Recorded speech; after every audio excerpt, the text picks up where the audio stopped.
नमस्कार, मैं डॉक्टर राकेश कुमार राजकीय महाविद्यालय खेड़ी गुजरान के भूगोल विभाग में सहायक प्राध्यापक के पद पर कार्यरत हूं।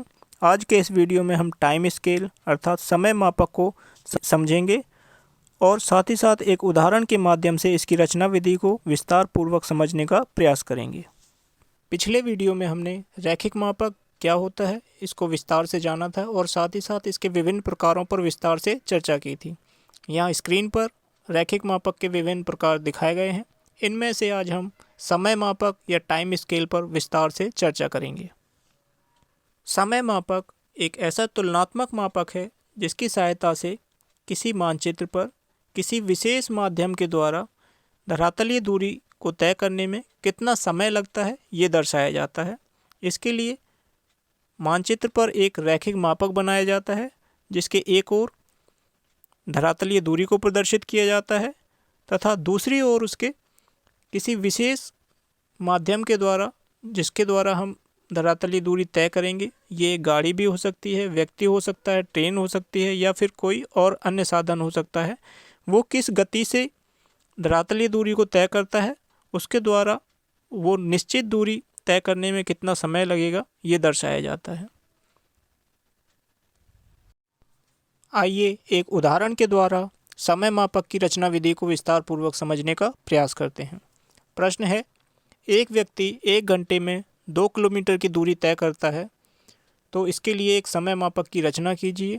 यदि मानचित्र का जो प्रदर्शक भिन्न है वो 1:50,000 हो।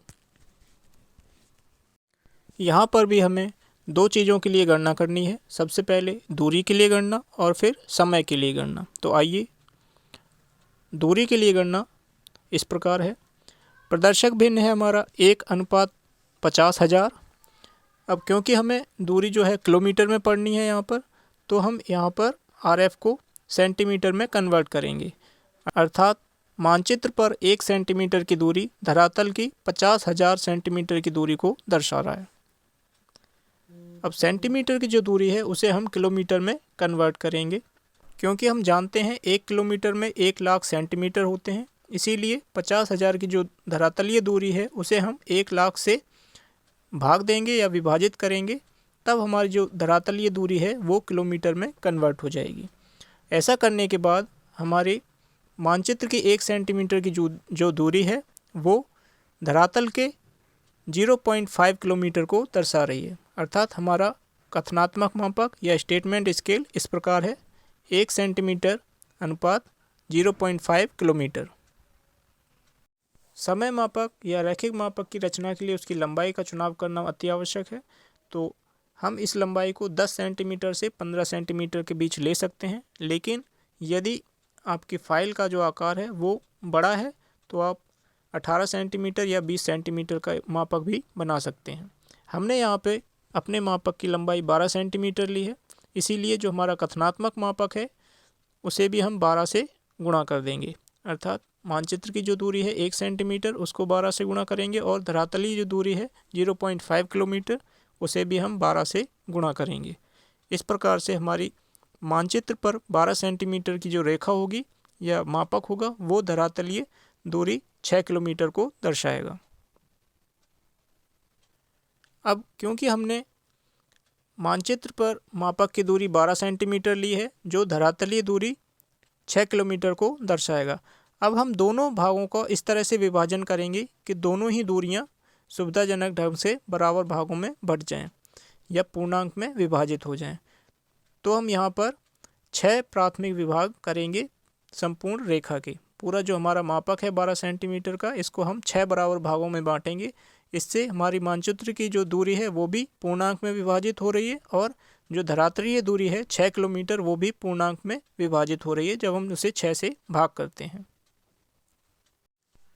अब हम समय के लिए गणना करेंगे। जैसा कि प्रश्न में दिखाया गया है, दर्शाया गया है कि एक व्यक्ति 1 घंटे में 2 किलोमीटर की दूरी तय करता है। अतः 1 किलोमीटर की दूरी अगर तय करनी हो तो व्यक्ति को आधा घंटा लगेगा, या उसको हम दूसरे शब्दों में कहें तो 30 मिनट का समय लगेगा। अब चूँकि हम मापक जो बना रहे हैं उस पर हम धरातलीय दूरी 6 किलोमीटर को दिखा रहे हैं, अतः व्यक्ति के द्वारा जो 6 किलोमीटर की दूरी तय की जाएगी वो 3 घंटे में पूरी की जाएगी। अब हम, क्योंकि हमने जो मापक बनाया है उसको 6 विभागों में बांटा है, 6 प्राथमिक विभागों में बांटा है, और प्रत्येक विभाग जो है धरातलीय दूरी 1 किलोमीटर को दिखा रहा है। तो समय मापक जो हम बनाएंगे तो प्रत्येक प्राथमिक विभाग के उपरांत हम 30 मिनट का समय उसमें जोड़ते जाएंगे। आइए उपरोक्त गणना के आधार पर हम समय मापक की रचना करते हैं। तो जैसा कि आपको पहले बताया गया है, सबसे पहले हम पेज के चारों तरफ 1 सेंटीमीटर का गैप लेके पेज का बॉर्डर बनाएंगे। उसके उपरांत एक 12 सेंटीमीटर की रेखा खींचेंगे, क्योंकि हमने अपने मापक की जो लंबाई है वो 12 सेंटीमीटर ली है। इसके उपरांत इस 12 सेंटीमीटर की जो लंबाई है इसको हम, क्योंकि हमने 6 भागों में इसको विभाजित किया है प्राथमिक भागों में, अतः 2-2 सेंटीमीटर पर निशान लगाकर उसको 6 भागों में रेखा को विभाजित कर देंगे। उसके उपरांत जो पहली 12 सेंटीमीटर की रेखा थी उसके समानांतर आधा आधा सेंटीमीटर का गैप लेकर 2 समानांतर रेखाएं और खींचेंगे, इस प्रकार से जैसा कि स्क्रीन पर दिखाया गया है। ऐसा करने के उपरांत हमारे मापक की बाहरी रूपरेखा तैयार हो गई है। अब हम प्रत्येक प्राथमिक विभाग और द्वितीय विभाग के द्वारा दर्शाए गए दूरी, धरातलीय दूरी और समय को वहाँ पर अंकित करेंगे। तो सबसे पहले हम समय को अंकित करते हैं। पहला प्राथमिक विभाग छोड़ने के बाद वहाँ से 0 अंकित करेंगे। उसके बाद प्रत्येक प्राथमिक विभाग की जो दूरी है उसको तय करने में व्यक्ति के द्वारा आधा घंटे का समय लिया जाता है, तो हम वहाँ पर 0.5 अंकित करेंगे। उसके बाद आधा घंटा, इसी तरह से आधा आधा घंटा ऐड करते हुए बढ़ते जाएंगे। तो 0 से शुरू करके हम 0.5, उसके बाद 1, फिर 1.5, 1.5, फिर 2, फिर 2.5। अब 0 के बाईं ओर का जो प्राथमिक विभाग है उसको भी तय करने में व्यक्ति को आधा घंटा लगता है, या फिर दूसरे शब्दों में कहे तो 30 मिनट का समय लगता है। अब इस प्राथमिक विभाग को हम बराबर 5 भागों में विभाजित करेंगे। इसे हम 5 भागों में इसलिए विभाजित करेंगे क्योंकि इस प्राथमिक विभाग को तय करने में 30 मिनट का समय लगता है, और इसके द्वारा जो दूरी दर्शाई गई है वो 1 किलोमीटर है। 1 किलोमीटर जिसको हम अगर मीटर में कन्वर्ट करेंगे तो वो 1000 मीटर हो जाते हैं। अब 30 और 1000 मीटर, 30 मिनट और 1000 मीटर दोनों को ऐसे भागों में इतने भागों में विभक्त किया जाता है कि दोनों संख्याएं पूर्ण अंकों में विभक्त हो जाएं आराम से, सुविधाजनक ढंग से।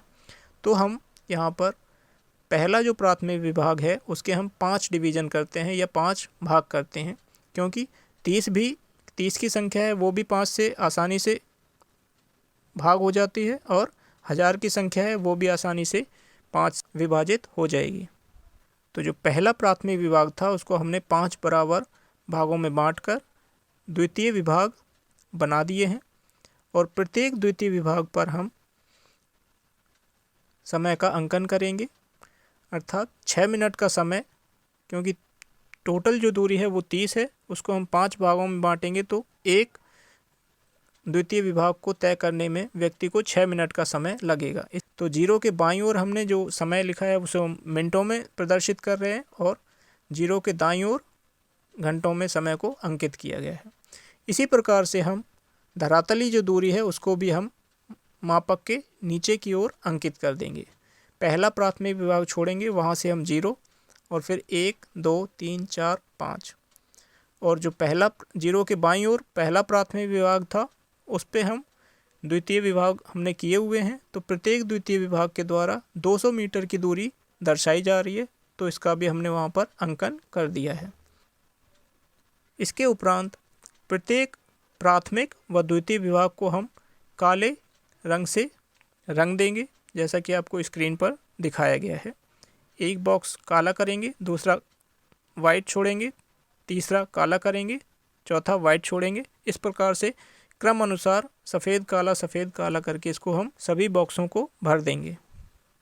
मापक पर समय और धरातलीय दूरियों का अंकन करने के बाद हम इस मापक के नीचे केंद्रीय भाग में RF अर्थात प्रदर्शक भिन्न को अंकित करेंगे। इस प्रकार से इस मापक के शीर्ष पे इसका शीर्षक लिखेंगे टाइम स्केल इस प्रकार से। इस प्रकार हमारा समय मापक बनकर तैयार हो गया है। यहाँ एक अभ्यास प्रश्न दिया गया है जिसका अभ्यास विद्यार्थी घर पर कर सकते हैं। प्रश्न इस प्रकार है, यदि एक कार 1 घंटे में 60 किलोमीटर की दूरी तय करती है तो इसके द्वारा एक समय मापक की रचना कीजिए यदि मानचित्र का प्रदर्शक भिन्न 1:40 लाख हो। यदि इस चैनल पर अपलोड की जाने वाली वीडियोस आपको ज्ञानवर्धन करती हैं, आपके लिए लाभदायक हैं, तो चैनल को सब्सक्राइब करना ना भूलें। धन्यवाद।